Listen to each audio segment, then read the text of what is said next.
আপনারা ইতিমধ্যেই জানেন যে বাংলাদেশে হামের কারণে প্রায় 735 জন শিশু মারা গেছে এবং 1,05,000 শিশু আক্রান্ত হয়ে চিকিৎসাধীন অবস্থায় আছে এবং তারা ইতিমধ্যে চিকিৎসাও পেয়েছে। এই হাম হচ্ছে এখন বর্তমানে ন্যাশনাল ক্রাইসিস হেলথ ডিজাস্টার। এই ডিজাস্টারের ফলে আপনি ইতিমধ্যে জানতে পেরেছেন যে পিতা তার সন্তান হারিয়েছে, মা তার সন্তান হারিয়েছে। তাদের আর্তনাদ, চিৎকার, বেদনা এটা আসলে কোনোভাবেই রাষ্ট্র এই দায় এড়িয়ে যেতে পারে না।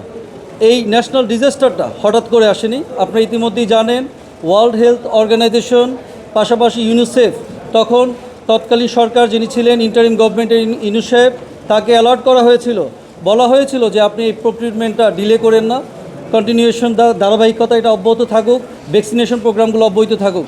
সেই সময় এই প্রক্রিটমেন্টের প্রসেসটাকে স্টপ করে দিয়ে আজকে এই ন্যাশনাল ক্রাইসিসটা, যারা এই যে পিতামাতারা যে শিশু সন্তান হারা হচ্ছে এই ডিজাস্টারের জন্য দায়ী।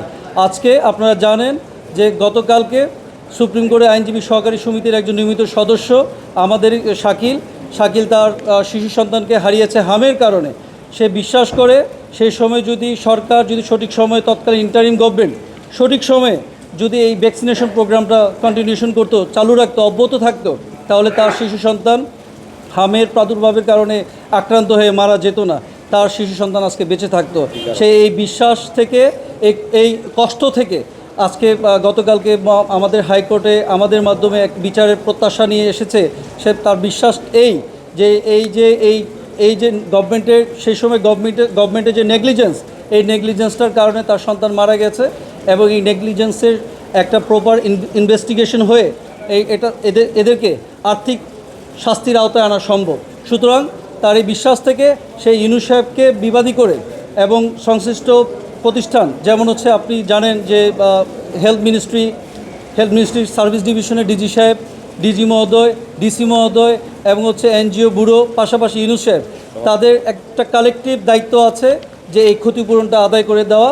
এবং সরকারের যে কনসার্ন অথরিটির কথা আমি বললাম, তারা থার্ড পার্টি অর্থাৎ ইউনিসেফ থেকে তার যে নেগলিজেন্সের কারণে এই হতাহতের ঘটনা ঘটছে, আজ পর্যন্ত মারা যাচ্ছে। আপনারা দেখবেন যে টিভির স্ক্রোলে দেখা যাচ্ছে যে হামে এতজন শিশু মারা যাচ্ছে, এই যে এই নেগলিজেন্সের পানিশমেন্টের বাইরে এইভাবে চলতে যাবে না।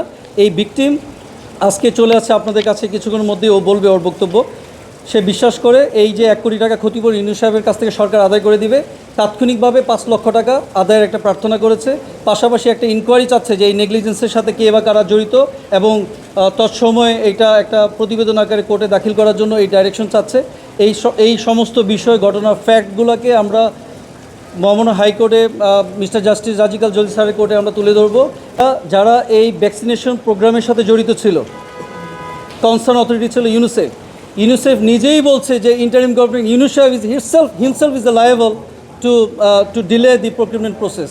সুতরাং এটা হচ্ছে অন রেকর্ড। আর এই বিষয়টা যদি সত্যি হয়েও থাকে, এটাও আমরা তদন্তের মধ্যে চাচ্ছি যে এই নেগলিজেন্স কে বা কারা করেছে, কাদের দ্বারা এই নেগলিজেন্স হয়েছে, সমস্ত কিছু প্রতিবেদন আকারে চলে আসবে এবং কোর্টে দাখিল করবে। এই যে 2020 সাল থেকে যদি নেগলিজেন্স হইতো হাম প্রকিউরমেন্টের প্রসেসে, ভ্যাকসিনেশনের প্রসেসে, তাহলে 2024 সালে শিশু মারা যায়নি কেন হামে? এটা ফ্যাক্ট। এগুলো নিয়ে আমরা আসলে বিচার বিশ্লেষণ করার দায়িত্ব হচ্ছে কনসার্ন অথরিটি তদন্ত করে এটা প্রতিবেদন দাখিল করে।